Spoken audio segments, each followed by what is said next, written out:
اب آپ میں سے ہر شخص اپنے اپنے ماحول کو دیکھے کہ آپ کا ماحول کیا ہے، اس میں کون کون سی چیزیں ہیں اور ان کو آپ کس طرح صاف رکھیں گے. مثلا آج آپ جب گھر جائیں تو گھر کی ہر چیز پر نظر ڈالیں جو کہ وہ آپ کا ماحول ہے. مثلا فلور، فرش، بستر، چھت، جالے، شیشے، جالیاں. پھر اسی طرح جن چیزوں سے آپ ان کو صاف کرتے ہیں، جھاڑو، موپ، کیونکہ بہت سے جراثیم آپ صفائی کے نام پر گھر میں داخل کر لیتے ہیں. کیسے؟ گندا موپ لگا کے. بہت سے لوگ موپ لگا کے دھوتے نہیں ہیں، اس کو ایسے چھوڑ دیتے ہیں. وہ اگلے دن تک کے لیے کیا ہوتا ہے 24 گھنٹوں میں؟ وہ لگانے کے وقت دھوتے ہیں، لگا کر نہیں دھوتے. اب نقصان کیا ہوگا؟ وہ 24 گھنٹے اس کے اندر جراثیم پلتے رہیں گے اور پھر آپ نے وہ آ کے سارے گھر میں خوب پھیلا دیے. پھر اسی طرح کچن میں گئے آپ، آئیڈیل مسلمہ کچن میں ہیں، اپنے برتنوں کا حال دیکھیں، کچن کا فلور دیکھیں، کچن کے پائپ دیکھیں، واش بیسن دیکھیں، جس اسپنج کے ساتھ آپ برتن دھو رہے ہیں ذرا اس کی حالت دیکھیں، جس اسٹیل وول سے آپ اسکریچ کرتے ہیں مختلف برتنوں پہ لگی ہوئی سخت چیزوں کو ذرا اس کو کھول کے دیکھیں. پھر اسی طرح جو مکھیاں گھوم پھر رہی ہیں مختلف چیزوں پہ بیٹھ جاتی ہیں، رات کے وقت کچن سے نکلتے ہوئے دیکھیں کہ کون کون سی چیز کھلی ہے، کیونکہ رات کے وقت سال میں ایک دن ایسا ہوتا ہے جس میں بلائیں اترتی ہیں، بیماریاں اترتی ہیں، اور جو برتن کھلا ہوتا ہے اس کے اندر چلی جاتی، پھر اسی میں ہم پانی وانی پی لیتے ہیں، کھا لیتے ہیں. تو کھانے کو ڈھکنا اور گرد و غبار سے بچانا، مکھیوں سے بچانا. پھر اس کے بعد آپ واش روم کا حال دیکھیے، جس جگہ پر آپ نے شیمپو اور سوپ رکھا ہوا ہے اس کا حال دیکھ لیجیے.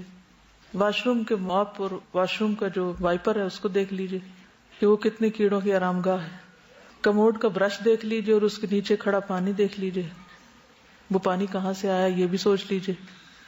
ٹوتھ برش، اور پھر سارے گھر والوں کے ایک ہی جگہ کٹھے ایک دوسرے سے ٹکرا رہے ہوتے ہیں وہ. جی ٹائلز آپ دیکھیں.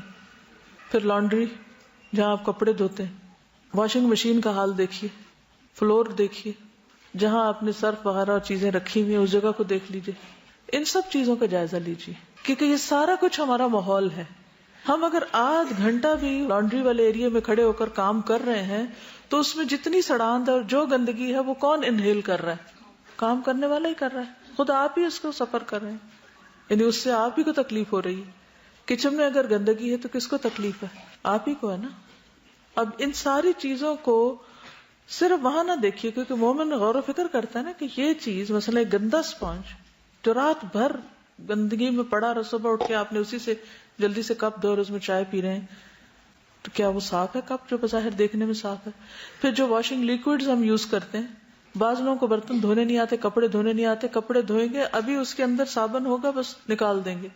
بعض لوگ برتن میں ابھی پوری طرح وہ صاف نہیں ہوا وہ صاف سمجھیں گے، اسی میں کھانا کھا لیں گے. تو اس طرح کتنے ہی انوانٹیڈ کیمیکلز گندے برتنوں اور گندے کپڑوں اور ان سب کے ساتھ ہمارے اندر جا رہے ہوتے ہیں، ان کے اثرات چاہے وہ اسکن کے ذریعے چاہے منہ کے ذریعے. پھر اسی طرح سبزیوں یا فروٹ وغیرہ کو جب ہم لا کے رکھتے ہیں یا پھر دھوتے ہیں یا پھر بعد میں جو کٹائی ہوتی ہے اور جو اس کا ویسٹیج ہوتا ہے اس کو کتنی دیر کھلا رکھتے ہیں، کہاں ڈمپ کرتے ہیں. ترقی یافتہ دنیا میں ہر چیز کو ڈمپ کرنے کا الگ الگ ڈبہ ہوتا ہے. فوڈ الگ میں جاتی ہے، یعنی ریسائکلنگ جو ہوتی ہے، کاغذ الگ میں جاتے ہیں. اسی طرح شیشہ وغیرہ، بیٹری کے سیلز، ان سب چیزوں کو ڈسپوز آف مختلف طریقے سے کیا جاتا ہے.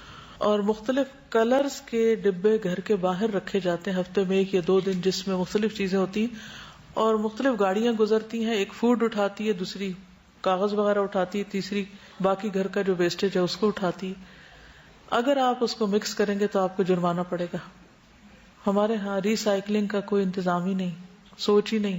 کسی بھی جگہ پر آپ کسی بھی ہائی وے پہ سفر کیجیے اور آس پاس اڑتے ہوئے پلاسٹک کے لفافے دیکھیے کہ ہمارے پورے ماحول کو کتنا گندا کر رہے ہیں. اور ان چیزوں کو جلانے کے بعد جو پولوشن ہوتی ہے، جو دھواں ہوتا ہے، وہ ہماری صحت کے لیے کتنا نقصان دہ ہے. آج پوری دنیا میں یعنی کہ گلوبل وارمنگ کے طور پر ماحول کی صفائی جو ہے یا پولوشن جو ہے وہ ایک بلا بنی ہوئی، ایک عذاب بنا ہوا ہے. لیکن ہمارے ہاں تو ابھی شعور بھی نہیں ہے اس چیز کا، جس چیز کو ایک بلا کے طور پہ دیکھا جا رہا ہے. اور اس سے نبٹنے کے لیے کتنی تنظیمیں وجود میں آ چکی ہیں اور کتنی بڑی بڑی ریسرچ ہو رہی ہے اس پر. ہم کب جاگیں گے؟ کیا واقعی ہم دین پر عمل کر رہے ہیں؟ کیا ہم یہ دعویٰ کر سکتے ہیں؟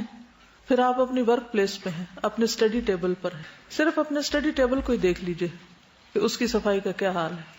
ہم اپنے کی بورڈز ہی دیکھ لیں، ماؤس جس سے ہم کمپیوٹر پہ کام کرتے ہیں، کمپیوٹر اسکرین دیکھ لیں. اگر ہم نے کسی طرح کوشش کر کے گھر صاف ہی کر لیا تو گلی میں اتر کر دیکھ لیں وہاں کیا عالم ہے. اگر آپ دیکھیں گے تو بہت سارے لوگوں کا یہ کلچر ہے، مثلا ٹرکش جو ہے ان کا بھی یہی کلچر ہے کہ جوتے گھر سے باہر، کوئی بھی ہو، بڑا ہو چھوٹا ہو، امیر ہو غریب ہو. جاپنیز کا بھی یہی حال ہے، وہ جوتے گھر کے باہر ہی ہوں گے اور اندر ننگے پاؤں رہیں گے یا ساکس وغیرہ کے ساتھ. تو پہلا سٹیپ کیا ہے؟ احساس، شعور، ارادہ، نیت کہ یہ کرنا ہے، اس کی ضرورت ہے، اس کے بغیر چارہ نہیں.